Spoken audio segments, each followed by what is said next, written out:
Mahalliy xabarlarga qaytamiz. Bugungi kunda ta'lim tizimida innovatsion yondashuvlarni keng joriy etish, o'quvchi yoshlarning ilmiy tadqiqot salohiyatini rivojlantirish va uzluksiz ta'lim tizimida STEAM, ya'ni fan, texnologiya, muhandislik, san'at, matematika yo'nalishlarini ommalashtirish muhim ahamiyat kasb etmoqda. Shu maqsadda tashkil etilgan G'oyalar festivali haqida muxbirimiz Sohiba Akromova so'z yuritadi. Poytaxtimizda g'oyadan innovatsiyagacha shior ostida o'tkazilgan G'oyalar festivali ham ayni shu maqsadlarni ko'zlagan. Bugungi tadbirda ushbu yo'nalishga qiziqqan iqtidorli yoshlar va soha mutaxassislari bir makonga jam bo'ldi. Hozirda bilan o'zimning ikkita proyektim bilan, ya'ni Sarba va Booster nomli proyektlarim bilan STEM ko'rgazmasida ishtirok etmoqdaman. Bularning maqsadi mudofaa sohasida o'q-dorilarni tashish va bular 80 kilogacha yuk ko'tariladi. Hozirgi kunda ikki xil nabor ishlab chiqamiz to'plam. Birinchi naborimizda avlod 1 deb nomlanadi va undan 30 xil robotatsiya bo'ladi. Uni o'zini video darsliklari va qo'llanmasi mavjud. 30 ta darsga mo'ljallangan. Masalan, maktablarda 5 va 6 sinflarda o'qiydigan bolalar uchun eng yaxshi robototexnika to'plami hisoblanadi. Festival bir necha treklarda tashkil etildi, jumladan ta'lim ishtirokchilarini qo'llab-quvvatlashda yagona raqamli ta'lim resurslari va xizmatlari portali STEM, mashg'ulotlarni o'tkazishda raqamli resurslardan foydalanish, ta'lim ishtirokchilari uchun interfaol kurslarni tashkil etish bo'yicha.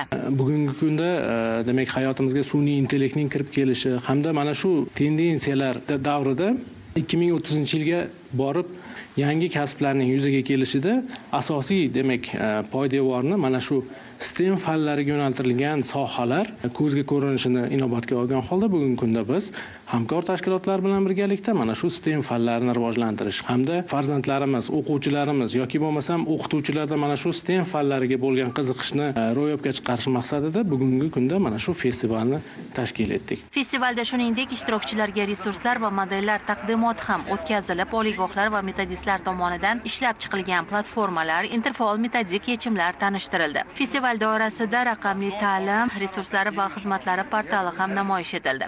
Farg'onada tez orada agrar sohasida dronlar yordamida nazorat qilish mexanizmlarini o'z ichiga olgan dasturni joriy etmoqdamiz.